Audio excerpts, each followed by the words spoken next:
माँ खेनाइ बनि गेलै चलत ने खा लत के ना की सब बनेलो हो खेनाइ माँ की बनेबन दालि भात सन्ना बनेलियै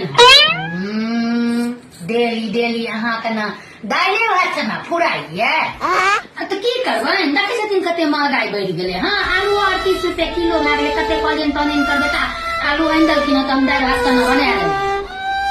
जे आनि देलक तही में किछु नीक चीज बनाइ अच्छा की नीक चीज बनेबन पिज्जा मंगा लियन हाँ मंगा लियो ना केना दै छै 1000 रुपया दे देथुन अभी मजा आएगा भिड़ो 1000 रुपया हाँ